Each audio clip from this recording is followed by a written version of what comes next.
This is a little bit different for us, doing a hit-and-run fatality. Yeah, our deadly weapon is a car. On the night of July the 6th, 1988, 17-year-old Rachelle Escalante went to a party at a friend's house. She got into a fight, and then minutes later, she ends up dead on the side of the road. Autopsy reports indicated that Rachelle was struck by a car, but whether it was an accident or murder has never been answered. In all the cases that we've done, Rachelle is our youngest. Yeah, I mean, think about it. She's really like a baby. I'll never forget the day that I was told. And I was just like kind of in shock. While the cops were out there working the scene, they saw this 1979 black Trans Am that kept circling by. So they followed it, and the car went directly to the party where Rachelle had been earlier. The officers questioned all the kids at the party that night. Kathy and Rachelle started arguing. I got out of the car when Rachelle started arguing. Everybody seen her when she left. But no one would give them a straight answer. Well, most of the time, we don't take any hit and runs because they're usually impossible to solve. But the thing about the case when I first read it is there's so much to play with. There's so many witnesses. Right. So our hope here is that now that most of our witnesses are in their late 30s and they had their own kids and they'll feel some guilt, maybe they'll tell us the truth. We've invited two of the best interviewers that we know to help on this case. Houston Police Detective Johnny Bond and LAPD Homicide Investigator Orlando Martinez. That's the thing. I wanted to ask you what happened. Our goal this week is to find out if it was a murder, and if it was, to get enough evidence to take it to the DA to convince him to present the case to a grand jury. It has been 16 years and still no answer. Police consider her killing a cold case. Years later, the case is still unsolved. There are so many cold cases out there just waiting to be solved. The crime scene ultimately tells the story of the murder. We want to bring justice to these victims.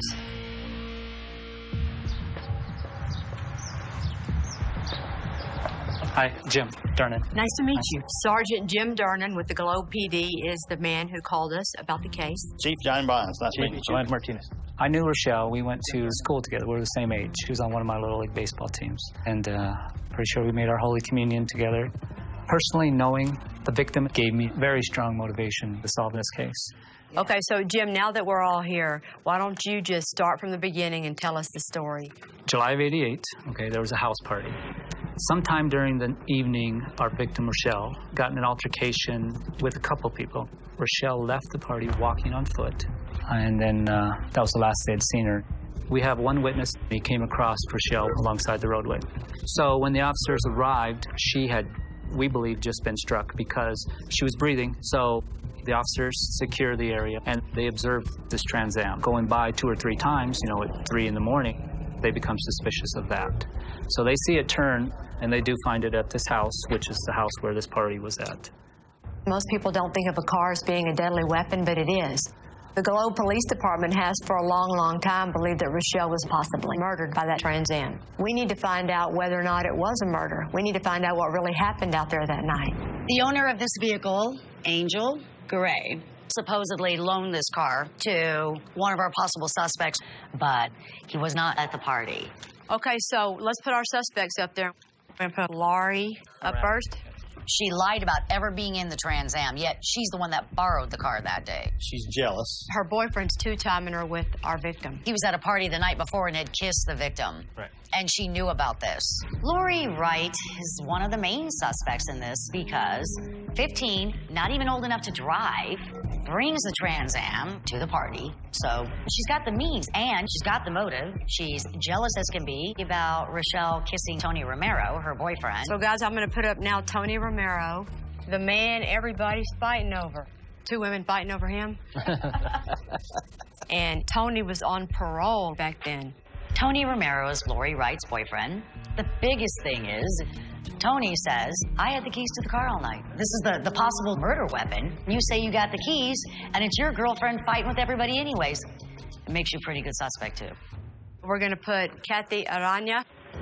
He actually had a fight with the victim that night. And then we were also told that Kathy and Rachelle were, like, in a relationship together. Yeah.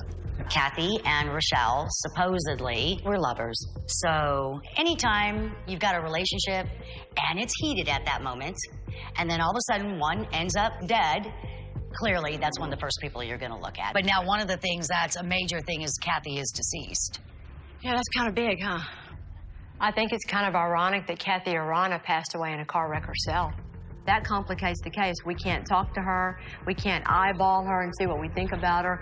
And it just frustrates you. But that's what cold cases are all about. Yep, I think we need to add one more thing up there. Who? Unknown suspect, unknown vehicle. It is a possibility that Rachelle's death was an accident. So in order to solve this case, we need to interview any possible witnesses and suspects, find out if any physical evidence can prove that the Trans Am was our murder weapon, and investigate all scenarios for how Rachelle ended up dead on that highway 25 years ago. We really feel like it's important in this case to meet the family first. That way we get a better sense of who Rachelle was. Did she have any issues with people that would make them want to kill a 17-year-old girl? I'm Yolanda McClary. Nice to meet you. How are you? I am a mom and a grandma, and I couldn't imagine anything happening to my child or any of my grandchildren. So when I look at Bonnie, my heart just goes out to her for her daughter. Thank y'all very much for letting us come talk to you. You raised these kids by yourself? Basically. Who's the oldest? Buddy. And how much older are you than Rachelle? Just 1 year. Almost 13 So when it happened, you were 13 18? months. Yes. Okay. And Gabriel, how old were you? I was 9 years old at the time. Okay. And what was Rachelle like when she was little? A little feisty. Yeah, she could hold her own. Sort of like me right now, I can tell like it Well, is. they were both the same, basically. They grew up together, and everybody thought they were twins. Yeah. So she's kind of tomboyish? Yeah. She plays sports? Yes. Basketball star. Very much. Really? Yeah. Straight A student. She was on Really? the student council also. Wow. Good future. Yeah, bright future. She was too smart. Bonnie, how'd you find out? I was at work, and an officer came to come and tell me. It was a fatal accident. I got a call about 2-ish, 2:30, somewhere around that in the morning, that my sister was dead from one of the best friends and family friends that we had. She is now deceased, Kathy Arana. And she's the one who called you? Yeah. But the thing was, she was telling my sister was dead before all. Before she Before was? even Before the it cops happened? called me or before anybody. Yeah, she knew. I had heard Lori had her boyfriend driving. It was just Tony Romero. This is where it just all turns into one big shady mess. Clearly, Bonnie has spent the last 25 years thinking that her daughter was run over intentionally with a car and that it was a murder. But even though Bonnie and her family have always had suspicions about it being a murder and who did it, there hasn't been enough evidence to prove that. When you're talking to a woman like Bonnie who's lost her baby, and it's never supposed to happen that way, you get mad. And it makes you that much more motivated to want to try and get something done about it. Thank you so much. Give me a hug. Thank you. Kelly and Yolanda, they're very caring women. And to take the time to come all the way down here to do this, it's fantastic. And I'm very, very grateful for them.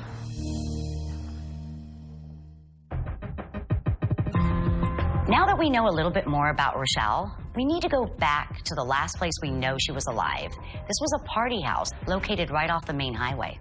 I want to figure out if one or more of our suspects could have left in the Trans Am, hit Rachelle on the highway, and made it back before anyone noticed they were gone. From the reports, we know that Rachelle left the party around 2 a.m. on foot. At approximately 2:30, a witness saw Rachelle on that main road. By 2:45, the officers were on the scene, and Rachelle is dead. So we're looking at a 15 to 20-minute window during which Rachelle was killed. That's with us super taking our time, 3 minutes. This is fast. It wouldn't take long to come down that hill, do this, and go right back up, and no one would ever even know you were gone.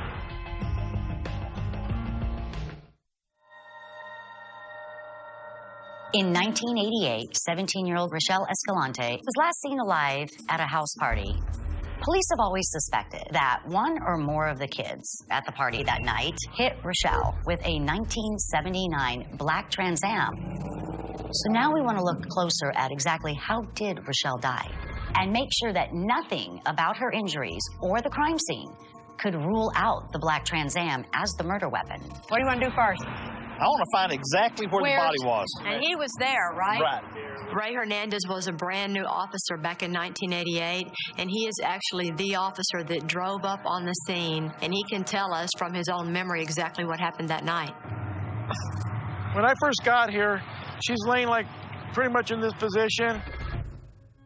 I just got off my shift at about 2 o'clock that morning and come around the corner there by Evans Street and noticed there was something laying in the roadway. Then I realized it was a human being.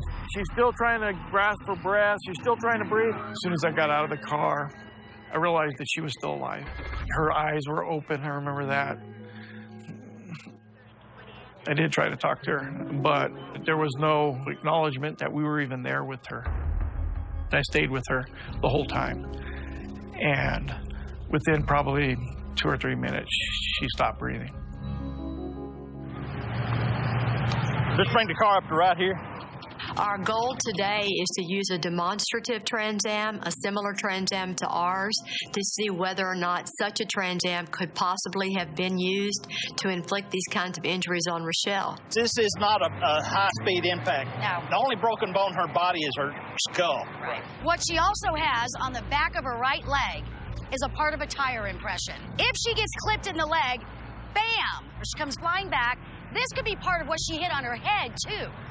And there's the other thing. There is always the theory of going under the car. Look at how low this is here. No, I can't go under that car. If a Trans Am actually hit Rachelle, I don't believe it literally ran over her, but I think it's possible she hit the side of the car and then her body gets released. She does skid across the roadway a little bit, which is causing some of these abrasions, but she's not being drugged underneath. Well, you know, we're hoping the evidence will help us. We do have some physical evidence to test this week that we're hoping ties the Trans Am to the victim. Paint, you come in hard enough contact with it, can flake off. That can lodge into fibers. And that's actually what they're going to look for. And that's at the lab? That's at the lab. In 1988, black paint chips were recovered from the Trans Am, as well as fibers that we're going to see microscopically if we can find any of these on the victim's clothing. And we also have a partial tire impression on the victim's pants. Try to match that up to some photos that we have of the tires on the Trans Am. A lot of time has passed. Maybe people are willing to talk now. After coming out to the scene today and reenacting things, it's possible that this Trans Am could have caused those injuries to Rachelle's body. So we're going to continue on down this path and try and find witnesses that can say which one of our suspects who might possibly have a motive to get in the car and hit Rachelle 25 years ago. From the reports, Anna Reyes was the last person to see Rachelle walking on foot away from the party. So we need to call her to see what all information she could help us with. We were all drinking up there, and we were playing quarters and taking shots. Rachelle Escalante had hickeys on her neck from Tony Romero. So Kathy was mad because Rachelle had the hickeys on her neck, and they started arguing, and it escalated outside. Rachelle said, F this, Anna, I'm leaving. And then when I turned back around to look, Rachelle was gone. All right, did Lori and Rachelle have a problem that night? Just 2 nights before that, we were in the truck, and I looked in the back of the truck, and I seen Rachelle and Tony Romero kissing. Lori was sitting in the front with me, and she happened to see the same thing, and she started crying. And that was like 2 nights prior to that happening. And so we all left, but when we left, we didn't go down the road that she went down. We went a different way. And so if it happened already then, we would have missed her. From the report, we know that shortly after 3, Tony Romero loads Anna Reyes, Kathy Arena, Lori Wright, and Luis Perez into the Trans Am to take them home. As Tony leaves the house, he turns down La Mesa Terrace, thereby missing the accident scene at the bottom of Evans Avenue. Tony drops Anna Reyes off and then continues north to take Kathy Arena and Luis Perez home, passing by the accident scene. Kathy told me the next day that they seen the police, that they pulled over, and that she got out the vehicle and said, I want to know if that's my best friend. Kathy told you that? Yes. There's no way that Kathy stopped. It's not in any report that she ever stopped and looked at the body. Kathy's jealous. She's lying. It all seems suspicious. Thank you. Thank you, Anna. Oh, you're welcome. After talking to Anna Reyes, she didn't really help us wipe any suspects off the board, but she still keeps our focus pretty intensely geared at Kathy. Now we're at the point in our investigation where we would go talk to Kathy, but she's not alive, so we can't do that. So the next best thing is to listen to all of her interviews that are taped and see if there's any little thing that gives us any information or insight into what happened that night. Well, it was about 2 o'clock, so I asked Tony and Lori to take me home. Rachelle didn't want them to drive, so with Rachelle, I started arguing. Then she walked out. Well, Anna Reyes was the last one to talk to her. Okay, Anna Reyes talked to her. She tried to get Rachelle to stay there so we could talk. Okay. But when she went up and got me, Rachelle already took off running. She was nowhere in sight. Rachelle has left. Everybody got in the car to go home. Who gets in the car? Me, Tony, Lori, Anna, and Louis. We know that after dropping Anna Reyes off that night, the Trans Am continued northbound on the highway, passing the crime scene. Kathy Arana was still in the car at this time, along with Tony Romero, Lori Wright, and Luis Perez. And it was about 3:15 when we passed her, and we seen Rachelle in the car. We seen a body in the body bag. And we passed by there about 4 times. Because I wanted to know if it was her, because, you know, I was worried about it. Okay. Okay, what was the conversation in the car when you guys passed? When we passed, I go, I hope to God that's not Rachelle. Mm-hmm. They go, it isn't. And Lori, me and Luis were arguing, and Lori and Tony just stayed real quiet. Mm-hmm. And I go, man, if that's Rachelle, I'd never forgive myself. So we were best friends, and they go, it wasn't. Who said it wasn't? Lori. I told Tony to turn back around. We went back around, and he looked. Why don't you stop? I swear to God, I wanted to. I told him to stop, and Luis told him just to keep on going. What have you heard as to who ran over Rachelle? I heard that Tony and Lori had snuck away from the party. I went down there and beat her up and went through it. And then over. Kathy's pointing the finger pretty hard at Tony and Lori, but she's the one who was fighting with Rachelle and the one with the most motive that night. So it seems pretty suspicious that Kathy's blaming it all on them so clearly now. Rumors say that you and Rachelle had something going on. Any truth to that? That's personal, though. I know, but did you or didn't you? Yeah, we did. Okay, that's all. And we always fight. We always make up again. You know, in listening to Kathy's tapes, she didn't seem that upset about what happened that night to Rachelle, and they were supposed to be really close. At this point, we haven't read anything that tells us that Kathy was acting alone in Rachelle's death, but there's nothing to say that she wasn't involved with Tony and Lori in the car that night. So now Johnny and Sergeant Dernan are going to go and try and find friends of Kathy's. Maybe we can find out from her friends if she ever said anything to them over the years about what happened that night. What did Kathy tell y'all? She remembered Rachelle leaving, and then shortly after that, they noticed that Lori and somebody else had left. Kathy was not with those two people? No. Did she tell you anything about what happened to Rachelle? Kathy? Yeah, she understood it. Somebody ran over. Yeah, but who? Did she say who? Lori. Did you question her? Like, how do you know it was Lori? If Kathy wanted to let me know, she would have told me. Did Kathy say she was in the car when it happened? She just said that I guess Rachelle was riding a bike. Rachelle was on a bicycle? Yes. You're sure about that? Where did that come from? That is, wow. How you doing? Extremely tired and confused. And confused, too? Yeah. You know, I'm like, let's put 15 different stories in a hat and just reach and pull one out. Kathy is very suspicious just from the fact that she told so many people so many different stories. You know, and we're trying to look at scenarios how this happened. We don't have any evidence that Kathy had the car, that she ever drove the car, that she went by herself. Tony and Lori could have just said, come on, let's go get her. And she could have gone with them. It's time to start looking into those two.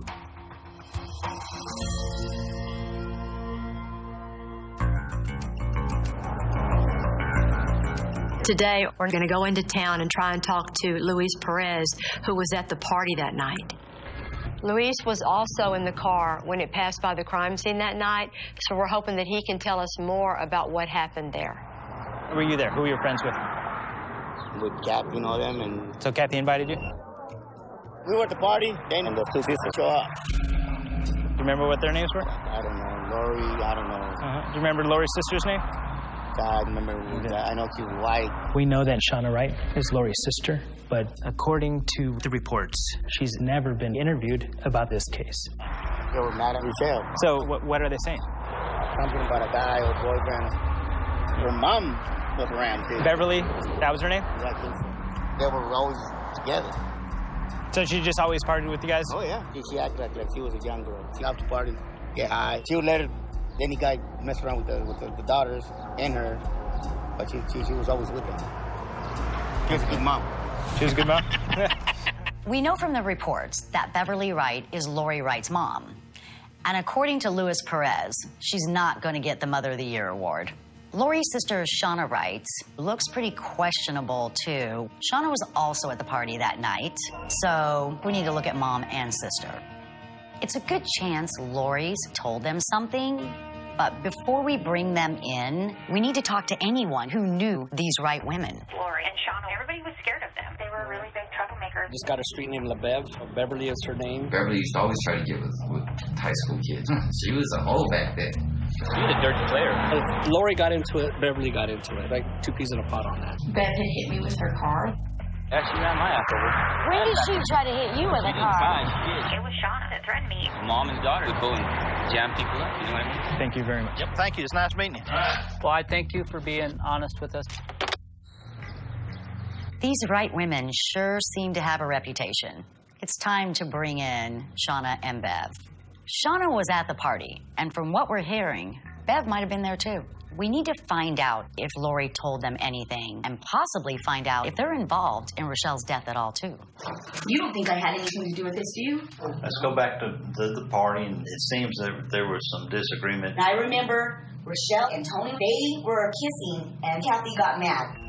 They started arguing, and Rachelle took off, like, to run down the street. I just know that whole party, I never left the whole party. I mean, I stayed there the whole time. Was your mom at that party that night? No, my mom was not. Did she show up at any point during the evening? My mom was at home. All right, Trent, I want you to be real honest with me right now. You think Lori is involved in this? I don't know. And she said, I don't know, not no. It's a little interesting that her own sister can't say for sure that she doesn't think she did it. When if my sister or Tony or whoever, they had something to do with that, they just need to say that so this thing can be over with. I mean, I can imagine how much pain her family's in, you know. If you ever confronted Lori and asked her? She would lie right to my face. I know she would. But I would think my mom would have at least told me something. What do you think our chances are of your mom or Lori telling us what happened? They're going to stick together like glue. There's my mom, here's Lori, and here's me. They're like this, and I'm over here. And that's the way it's always been. Talking to Shauna, it's pretty obvious that she's not the same person that she was 25 years ago. She's not close to Lori anymore, and it's pretty obvious she's not trying to cover for her. It's also pretty clear that we're going to have our work cut out for us talking to Beverly, but surprisingly enough, she's ready to come down and talk to us. We decided since Mom, Beverly, has this thing for hot, young Hispanic males, we'd offer a carrot out there and see what happens. Can you take one for the team? Is that me? Yeah. Beverly Wright, or LaBev, likes young Hispanic boys, and it is very important to get her to talk to us. So hopefully I can use that to my advantage. That's all right. If Lori confided in somebody, it would be her mother. So she can tell us something that's going to break the case open. We've interviewed several witnesses in the 25-year-old suspected hit-and-run murder of Rachelle Escalante. Beverly Wright, the mother of Lori Wright, one of our main suspects, has agreed to come in today. From what everyone tells us, Beverly Wright and her daughter Lori are really tight. They're going to stick together like glue. Beverly may have been at the party that night, so we need to find out what Lori might have told her over the years and make sure that she's not involved in all this. Well, we'll just get right down to it. Were And you at the party that night? No, I was home that night. So how did you first hear about... The incident? Yeah. And I got a phone call. I think it was the PD office. I think that they had taken just my daughter Lori to question her. I believe in her, the people that were in the black Trans Am. So the Trans Am? Is that how Lori got to the party? I don't know how she got to the party. So you weren't the one who borrowed the car from Angel? No, I didn't. I was home that night. Who borrowed his car? I don't know who borrowed the car. What if we told you Lori borrowed the car? Well, then you'd have to ask her. No, I'm telling you, Lori borrowed the Well, car. I'm telling you, I don't know. Lori borrowed the car. Okay, well, that's what you're saying. I don't know. Listen, I'm not trying to defend my daughter right now. Okay. But I know she didn't have anything to do with that, what happened to that little girl. I know she didn't. Okay, so what did Lori tell you And happened? Normal human nature. you're going to ask her, what the hell was that about? No, what happened? I'm not going to ask your 16-year-old daughter. You're jumping. I don't know. As a mother, you're going to ask her what happened. What did she think happened to Rachelle? She doesn't know what happened. Nobody knows what happened, obviously. See the body language? Mm-hmm. She's closed up. Did you ever run your vehicle up close to Patricia Campos and maybe like get close to her? No. Bev had hit me with her car. Yeah, she ran my ass over. When did she try to hit you with a car? Why would I run him over? I don't know. I'm asking you. I don't know what you're talking about right now. Did you like to party back in those days? Hang out with your daughter's friends? No, not really. She loved to party, but she was always with them. You guys, this is breaking my family. This has been a haunting thing, It's like never dying rumor. So my family hasn't been at peace. If that was your daughter, wouldn't you want us to do whatever we could? Yes, I would. Everybody needs the closure with this. I need the closure with this. And I hope and I pray to God that you find closure to this. Right, and that's what we're trying to do by talking to you. She's more worried about her family's reputation in town, not about Rachelle getting killed. And that's not normal, unless Lori had something to do with it. After speaking to Shauna and Beverly Wright, Lori Wright remains as a main suspect in this case. But before we interview her or Tony Romero, we need to call the lab. Good afternoon, Microtrade. To find out if there was any evidence at all that was submitted that could conclusively say that the black Trans Am that Lori brought to the party is our murder weapon. Okay, so the drivers from the car were entirely different from the victim's shirt. And after searching the shirt of the victim, we didn't find any paint chips that were consistent. As for the tire compressions, it's more of the same, unfortunately, for your investigation. What all this boils down to is the lab hasn't been able to tell us anything to link us definitively to the car. I mean, it would be nice if we had a great, big, old, pretty connection, but we don't. Rarely in cold cases do you have physical evidence that leads to who did it. If you did, the case would have never gone cold. This does not mean that our Trans Am is not the murder weapon, because we still have a lot of circumstantial evidence linking it to possibly being the murder weapon. Now it's time to start talking to our actual suspects. Kathy Arana is deceased, so we need to talk to Tony and we need to talk to Lori. We're going to talk to Tony first because it seems like if he was involved, it was out of some kind of sense of loyalty to Lori. So we're hoping that that loyalty has long since gone away. Tony is currently serving time in the Arizona Department of Corrections for forgery. I'm Johnny Barnes. So Johnny and Sergeant Durnan are going to go out there and interview him. There's something here about this whole thing that just doesn't sound right. There's 20 minutes there that something happened. She didn't get very far. What happened during that 20 minutes? Did Lori and Kathy go looking for her? Is it possible Lori and Kathy go looking for her? And Lori jumped in the car and took off. Tell us, and we'll leave you alone. Lori's not going to take off. Lori's not going to have power over me. She's not going to take off in the car. She's not going to take my your car. I don't care. I had that car all night. It's my story. Anybody can tell you anything else. I had control of the car. I had the keys. Nobody moved that vehicle. Tony is consistently saying that he was in control of the car and he's the only person that drove it. What he needs to understand is that if we can get an admission from Lori, or we get enough to prove she did it, then he's had it. Because if you're a co-conspirator in a crime, you're guilty. You say you're driving all night, and we can't understand why you're taking the rap. I'm not taking the rap because I had the keys. Nobody at that party killed her, or accidentally killed her. You're pretty macho about this, isn't it? Yeah, because... Sit back down. No, because, look, man, you guys are wanting me to... that Lori did it. Lori didn't do it. Have a seat. Kathy's lying, and unfortunately, we can't talk to her. She's gone. Tony will not change his story. He's adamant he's the only driver of that car. Nobody else drove that car at the time she was killed. That leaves us with Lori. Yep. It's all going to be on Lori. Yep. We're getting ready to interview our final suspect, Lori Wright, in the hit-and-run death of Rachelle Escalante. One of the reasons why Lori Wright is a suspect in this case is because she has lied to the cops since day one. By the time that Lori and Tony drop off Kathy Arena and Luis Perez, officers on scene have seen the black Trans Am drive by multiple times. Lori and Tony drive the Trans Am back to the party house. The officers locate the Trans Am and talk to Lori right outside the party. She immediately lied, saying she was not in the Trans Am, even though the officer saw her.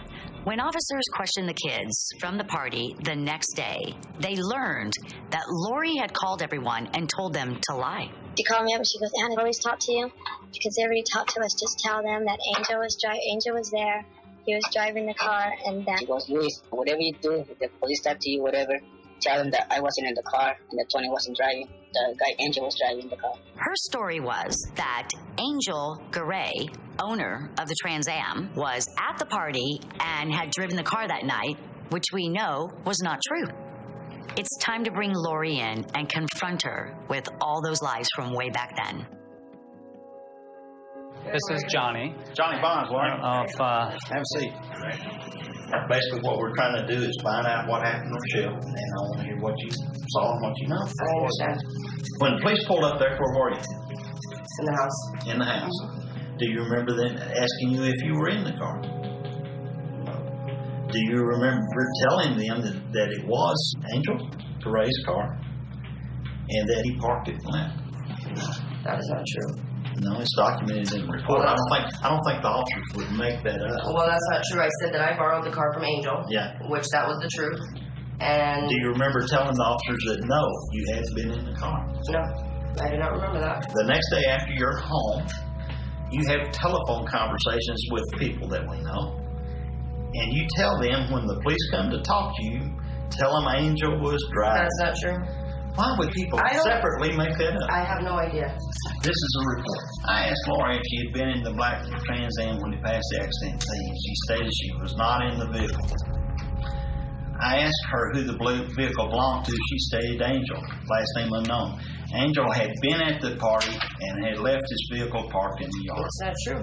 That's not true. Why would that officer I say don't know, that? but that's not true. You're 15 years old when this happens, and you're saying that some cop here hates you so much that he put a lie in a police report. The reason you are the main suspect in this case is you lied for no reason. If you had not done anything, why would you lie? I don't know why people are lying, saying that I said not to. That, I don't recall any of that.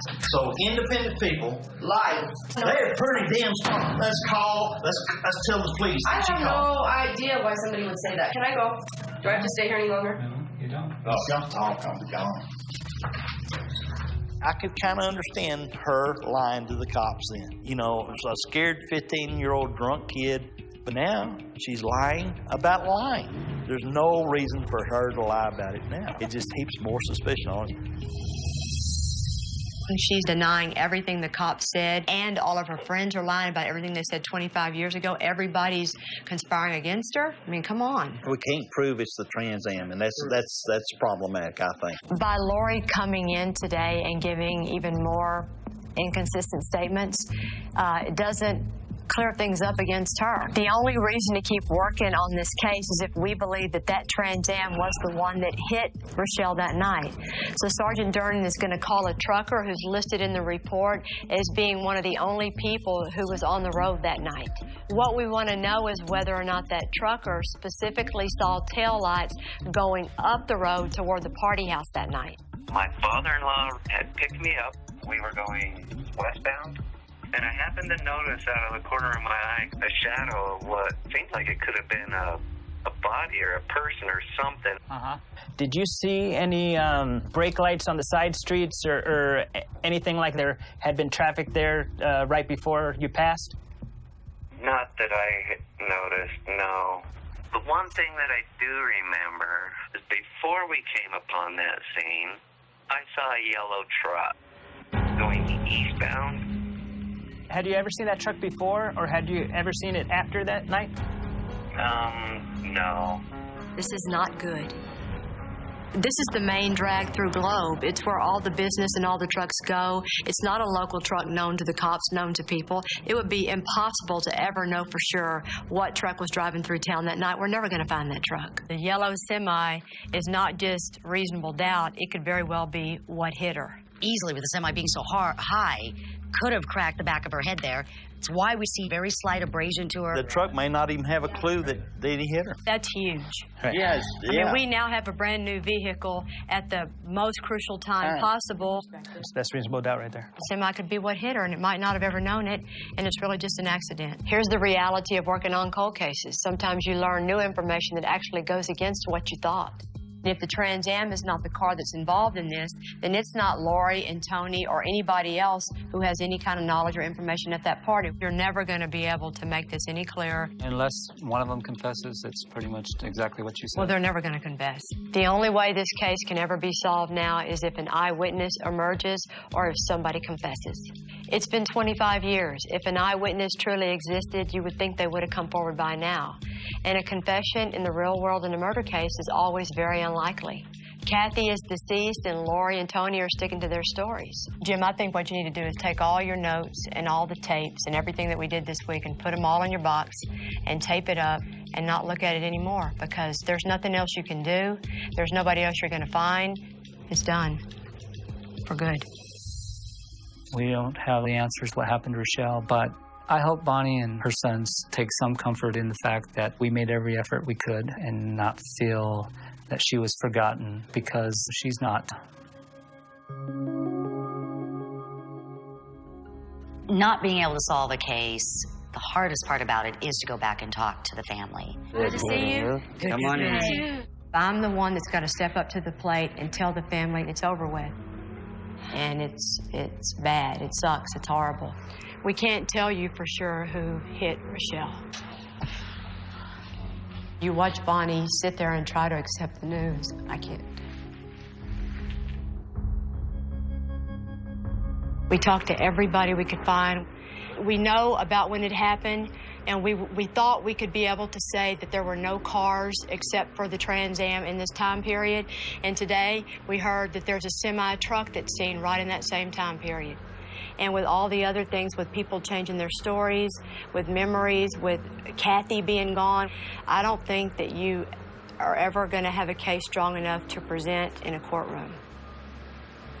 We talk about it in legalistic terms and as a lawyer and as a jury and when they convict. She doesn't care about all that lawyer stuff. She just wants to know in her own heart who hurt her baby.